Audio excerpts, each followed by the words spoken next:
Hello అండి, అందరికీ నమస్కారం. Welcome to my channel. ఇక్కడ రవ్వ దోశ ప్రిపేర్ చేస్తున్నామండి. వీకెండ్లో చీట్ ఫుడ్ అనమాట.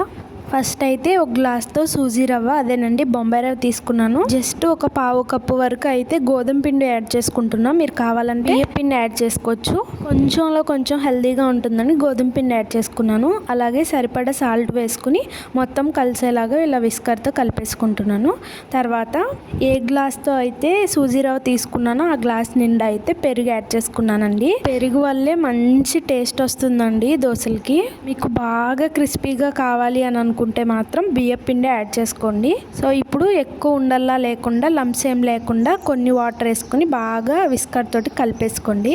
సో ఇలా మొత్తం ఈక్వల్గా కలిసిపోయిన తర్వాత మాత్రమే మీకు ఎన్ని వాటర్ కావాలంటే అన్ని వాటర్ యాడ్ చేసుకోండి. అంటే కొంతమంది తిక్కుగా మందంగా వేసుకుంటారు, కొంతమందికి బాగా పల్చగా కావాలి కదండి.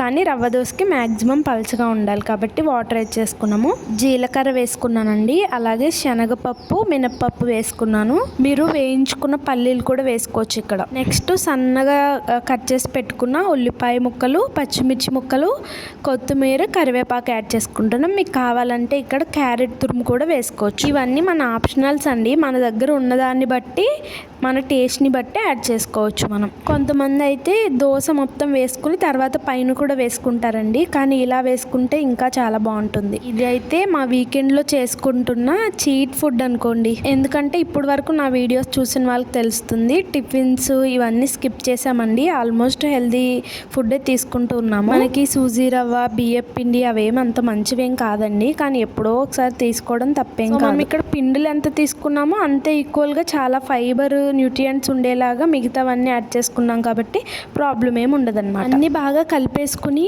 బాగా వాటరీగా ఉండేలాగా వాటర్ కలిపేసుకుని 10 నిమిషాలు పక్కన పెట్టుకున్నానండి. రవ్వ దోశకి అయితే ప్యాన్ మంచిగా హీట్ చేసుకోవాలండి. తర్వాత నూనె కానీ నెయ్యి కానీ వేసుకుని గ్రీస్ చేసుకోవాలి. సో దోశలు అతుక్కోకుండా బాగా వస్తాయి, పలచగా వేసుకుంటాం కాబట్టి కొంచెం ముందు ప్యాన్ని రెడీగా పెట్టుకోవాలి. పిండి అయితే నేను రెడీ చేశానండి. ఇక్కడ దోశలు అయితే మా హస్బెండ్ వేస్తున్నారు. స్పెషలిస్ట్ అనమాట దోశలు వేయడంలో, ఇంట్రెస్ట్ కూడాను. సో గంట కానీ లేకపోతే ఇలా పెద్ద గ్లాస్ కానీ పట్టుకుని డైరెక్ట్గా వేసేసుకోవడమే ప్యాన్ మీద.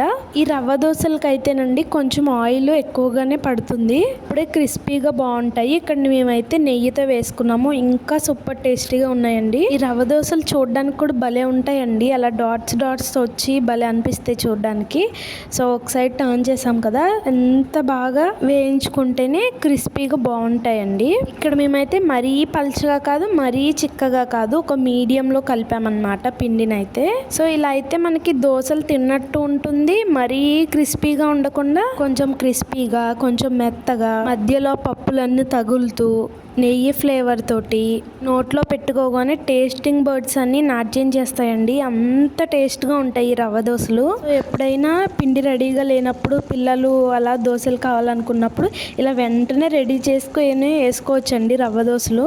టేస్ట్ ఉంటుంది. అలాగే మరీ అవుట్ సైడ్ ఫుడ్ అయితే అవాయిడ్ చేసిన వాళ్ళం అవుతాం. బ్రేక్ఫాస్ట్లో తీసుకోవచ్చు, డిన్నర్లో తీసుకోవచ్చు, స్నాక్స్ టైంలో తీసుకోవచ్చు, ఎలా తీసుకున్నా కూడా బాగుంటాయి అన్నమాట. సో మేము ఇవైతే సాటర్డే నైట్ వేసుకున్నామండి. ఇంకా చట్నీ ఏం ప్రిపేర్ చేయకుండా మా దగ్గర ఉన్న అల్లం చట్నీలో దీనికి కాంబినేషన్గా తిన్నాము. చాలా అంటే చాలా బాగా కుదిరిందండి టేస్ట్. మనం ఇందులో చాలా ఇంగ్రీడియంట్స్ వేసుకుంటున్నాం కాబట్టి చట్నీ లేకపోయినా ఉట్టిగా తిన్నా కూడా క్రిస్పీగా బాగుంటాయండి. ఇంతకీ మీ ఇంట్లో రవ్వ దోశలు ప్రిపేర్ చేస్తూ ఉంటారా?